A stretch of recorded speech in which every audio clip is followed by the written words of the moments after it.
Hello, welcome to my channel, Nomad's Land Studios. My name is Rebecca, and today I will be reading for you an original story from the r/nosleep subreddit, entitled, I Went Camping with My Friends, and a Stranger Joined Our Group Unnoticed, by Reddit user SSA89. I was the first to notice an extra person had joined our group. I counted 6 of us sitting around the campfire, but I knew we had left home with 5. The 6th person had joined us somewhere along the way, but where and when exactly, I could not be sure. All the glowing faces looked familiar, like I had known them all for a lifetime. That was why it took so long to find the man out of place. I had to go through the faces one by one. I went through my history with them, recounting how I met them, how I knew them. I fit each one into my memories like puzzle pieces. First, there was Mark. He was sitting next to Sarah, chatting her up as always. I met Mark and Sarah 6 years ago in the 10th grade. Mark and I played wide receiver together on the school football team. Sarah was a cheerleader, and Mark always had a thing for her. The 3 of us started hanging out after games, Mark flirting non-stop, and Sarah always hilariously rebuking him after a while. Then there was Ben. We had been friends since the 1st grade, inseparable ever since we bumped heads playing tag during recess. He had his arm around his longtime girlfriend, Justine. She started at our school when she moved from Chicago in the 7th grade. Ben sat next to her in English, and soon she became a part of our group at the time. She was quiet and shy when she first arrived, but once we got to know her, she opened up. She was one of the coolest and nicest people you could ever get to meet. She had also become close with Sarah in the last few years. And then there was the 6th face. The piece that did not fit. I stared at him, and his name escaped me. That is, if I ever had it in my memory banks in the first place. He looked familiar, but I could not place him in my memories. But why, if I recognized him, could I not remember his name? Why did he sit among us, acting as if he belonged? He stared at Mark and Sarah as they chatted. He laughed when they laughed, smiled when they smiled. I couldn't figure it out. The question burned in my head. How had he, a stranger, joined our little group without any of us noticing something amiss? "Yo, Porter!" Ben pulled me from my thoughts. "Your head up in the clouds or something? I was just telling Justine about our 5th grade teacher. What was his name again?" "Mr. Smith," I said. "Oh yeah, Mr. Smith. I was telling Justine how you could rile that guy up like nobody else. Remember that time you handed in an assignment printed in yellow ink?" Ben and Justine laughed. "Yeah, I remember," I said. "I can still see the steam coming out of his ears." They laughed again, and I joined in half-heartedly. When I glanced the strange man's way, he was watching us, grinning. He was always watching, always on the periphery, never partaking. Part of the reason he had flown under the radar. I was struck with the sense that he was studying us. My skin crawled. Ben drained his beer and threw the empty can in the cooler. "Well, I gotta take a leak," he said, and walked into the woods, swallowed up by the dark. "You really know how to push people's buttons when you want to, huh?" Justine said. I shrugged. I was having trouble focusing on the conversation. The weight of the situation, the reality of it, was starting to hit me. A strange man had attached himself to our group unnoticed, and who the hell knew what his motivations were? Questions raced through my mind. None I could answer. How had no one else noticed yet? Why had it taken me so long to notice? Was I going insane? Did I have amnesia and forget this one friend of ours? What in the hell was going on here? The strange man stood with jerkiness. "I gotta take a leak," he said. It was the first time I heard him talk. He spoke with an odd lisp. It sounded as if he had to force the words from his throat. He walked with an awkward gait and, like Ben, disappeared behind the dark veil of the trees. No one else flinched. Justine kept talking. "I always loved the long relationships you and Ben have. It was so hard moving cities and leaving all my old friends behind. I mean, I can't complain too much. I wouldn't have met Ben and all you guys otherwise." "Justine, don't you see what's going on here?" "Huh?" You're telling me you haven't noticed?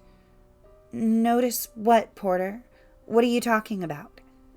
Who was that guy? I gestured to the vacated spot the strange man left behind. Oh, him?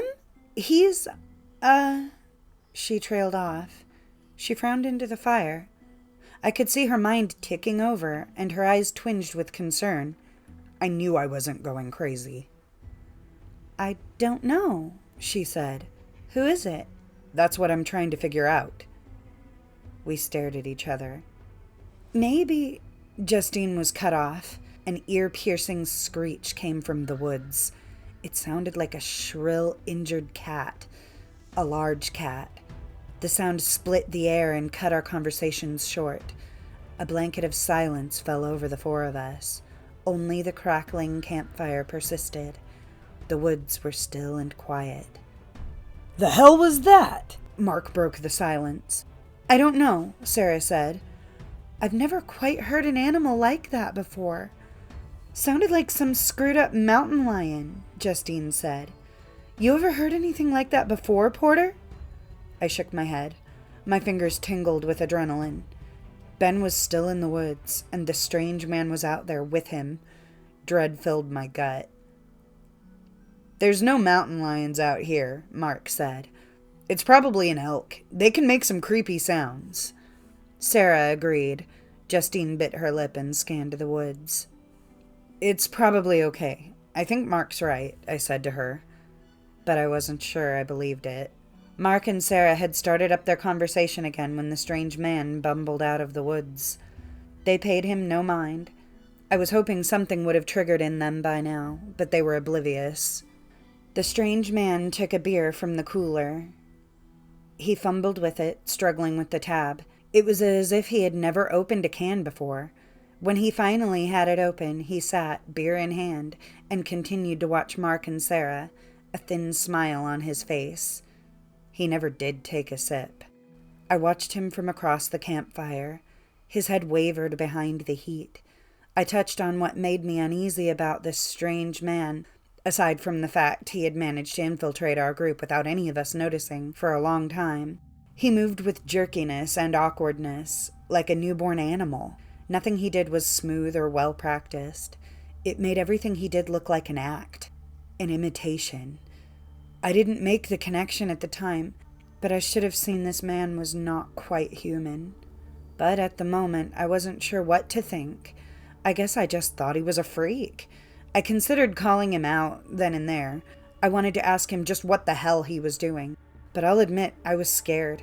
I had visions of this guy being some horrific serial killer, and I didn't know how dangerous he was, or if he was armed. I didn't want to push him into doing something drastic that got us all killed. As time went by without any sign of Ben, I became convinced the strange man had done something to him. I watched him plotting, planning, and marking his next target. Anger sprouted from my fear, and I started to see red. I needed to stop him. We used an axe to chop firewood for our campfire, and it was leaning against my seat. This man was dangerous. I was sure of it. I convinced myself I needed to do something before another one of us was next. I clutched at the axe's handle. The smooth wood felt reassuring in my hand. Justine touched my arm. Porter, where's Ben? I'm getting nervous. It's okay, I lied, patting her hand. I'm sure everything is okay. I stood with the axe in hand.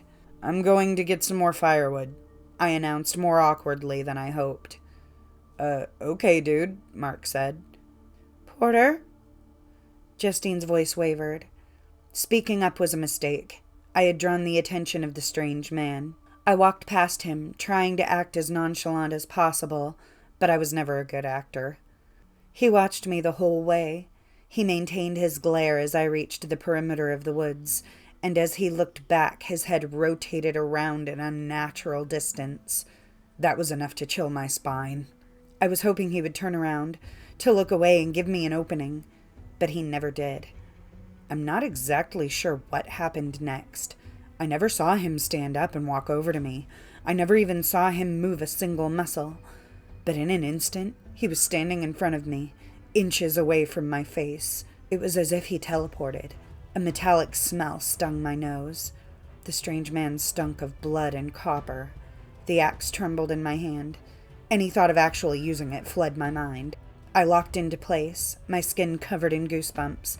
Power radiated off him. He spoke to me. "Get some firewood," he said in his forced tone, and he smiled wide. At that moment, Ben emerged from the woods. "Ben!" Justine cried. "Damn," Ben said as Justine squeezed him. "Did you guys hear that cat thing?" "We think it was an elk," Mark said.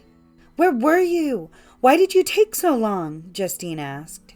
"I guess I wandered too far off and I lost sight of the campfire. Took me a bit to find my way back. For a second I thought I was going to have to freeze my ass off out there alone tonight." The relief washed over my body like a wave, crashing into my muscles. I felt each one relax. At least Ben was safe. I looked for the strange man, but he was gone. He somehow slinked away while I was distracted. He was good at going undetected when he wanted to. My thoughts turned to getting out of there. Even though Ben was unharmed, that guy was still trouble. I started back towards the group and caught the middle of their conversation. "I don't know, actually. Yeah, who was that guy?" Ben said. "I thought he was with you guys," Sarah said. "Yeah, isn't he your friend?" Mark added. "I thought he drove over with you three." "No," Ben said. "I don't know who he is." The panic spread over everyone's faces. They were finally feeling what I was feeling. The realization had set in. "We need to get out of here," I said, "before he comes back." "Yes, please," Justine said. "We have to leave now. That guy was a freak. Right, Porter?" "Yeah," I said. I explained to them how I noticed he was the odd man out when we were sitting around the fire. I explained the odd behavior, and they all agreed the guy was strange and possibly dangerous. None of us could pinpoint exactly when he had joined the group. He had slipped in unnoticed and unaccounted for. It was uncanny. We packed our tents in record time. We trekked the 15 minutes to our cars through dark woods, flashlights in hand. We heard the screech of the elk again, if it was an elk, which I have my doubts about now, and we took some comfort from the fact it sounded farther away. Even so, we picked up our pace for the final stretch of the walk. I felt like I could finally relax behind the wheel and locked doors of my SUV. Justine and Ben sat in the back, while Mark and Sarah followed behind in Mark's beaten-up Ford Laser. We were heading out of the woodland and were planning to shack up in a motel for the night, before heading home in the morning. I thought we were free and clear. We wound our way around the dark roads that snaked through the woods. I let a smile open up my face when we finally reached the exit road. It was a narrow, straight stretch of asphalt that split through the last few miles of woodland. I pressed on the accelerator. I couldn't wait to get the hell out of there, and I think Mark was feeling the same way because he sat close on my rear bumper. I remember thinking, at least we'll have a strange tale to tell after all this. I didn't think it was about to turn into a horror story. The trees and the dashed lines on the road blurred past us. My headlights reached out for the seemingly endless road, and my speedometer needled its way toward 100 miles per hour. I don't know what possessed me to go that fast, and I wish Mark didn't follow my lead. It was a mistake. The strange man appeared from behind a tree. He walked into the middle of my lane. I slammed the brakes. It was too late. The next sequence of events happened so fast, it plays like a slideshow in my mind. The tires screeched and there was a smell of burning rubber. The strange man folded over my bonnet and got sent flying down the road. He skated across the pavement on his back, moving with such speed it looked as if he was gliding on ice. More tire screeching. Mark flew past in the opposite lane, fishtailing. He fought it, and for a moment I thought he had it saved, but the car hooked right into the trees. The sickening sound of crunching metal reverberated in the air. Mark's car slammed into a tree, driver's side first, sending fragments of glass and metal flying. The car bounded off one tree and into another. The front passenger side impacted this time. The front light exploded and the passenger side cavity caved in, sending a wheel bounding into the woods. The crumpled heap of a car came to a rest. Justine was the first out the door, crying out Sarah's name. Ben went after her, and I followed after him. Everything felt surreal as shock coursed through my body. It was as if I watched through a screen. I floated over the asphalt as Justine and Ben sprinted towards the steaming wreckage. The crash scene was dimly lit by my SUV's one remaining headlight. There are 2 separate screams I'll never forget. They imprinted themselves on my brain, and I'll hear their echoes at night forever. If I happen to get Alzheimer's later in life, I know the last thing to go will be these screams. The first one I heard when I was 13. It came from my mother. It flooded the house, splashing off the walls. I ran out of my room to see her crumpled at the front door, with 2 police officers standing by. They had notified her that her eldest son, my brother, had died. The second came from Justine when she saw what was waiting for us in that Ford Laser. Mark was unrecognizable. He was a shattered mess of bones, skin, and blood, melded and intertwined with the crumpled steel. Sarah was blinking slowly, her breathing labored. Her one arm shattered, broken in too many places to count, her legs crushed at the knees from the front of the car, which crumpled back into her leg space. Her legs would have been flat, if I could see them. Justine turned away and fell to her knees, face buried in her hands, shoulders heaving. Ben tried to comfort her, but he had to turn away and throw up off the side of the road. I pulled out my phone and struggled to dial 911. With my fingers shaking, I kept pressing the wrong numbers. My voice was small and distant as I explained what happened to the operator. She told me to stay on the line. But as I looked down the road, I dropped my phone. The strange man was standing there. His grin reached from ear to ear, showing a grandstand of teeth. His shoulders shrugged up and down as if he was laughing. In fact, the bastard was laughing. If I were not in shock, I would have gone after him right then and there. I would have torn his heart, if he has one, right from its chest. But all I could do was stare, mouth agape, struggling to keep the tears behind my eyes. The strange man started for the woods. I watched him go, and I watched him change. I saw it. I know I did. This was no illusion, no trick of the mind. This was real. I saw him shapeshift. I saw its true form. We were not dealing with something human that night. After countless hours of research, I believe I saw what others have called the goat man. Its horns stuck out unevenly from its head. Its grinning snout bared rows of sharp teeth. And walking upright, like a man with an awkward gait, it vanished into the shrouded woods. It has been 8 months since that night.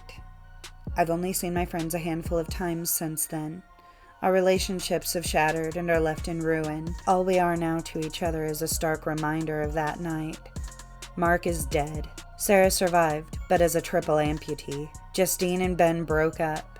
And here I am, rugged with a scraggly beard and uncut hair after spending every sleepless night researching the monstrosity I saw that night.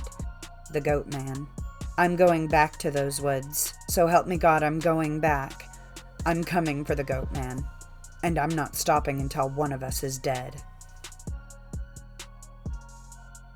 I would like to say a special thank you to Reddit user SSA89 for giving me permission to read and share their story. I will be putting the link to their original post on Reddit in the video description down below. Please follow that link and go give them an upvote and leave them a comment and let them know that you enjoyed their story. If you enjoyed my video, please don't forget to like, subscribe, and leave a comment. I post every week on Tuesday and Friday. Thank you, and I will see you next time. Bye!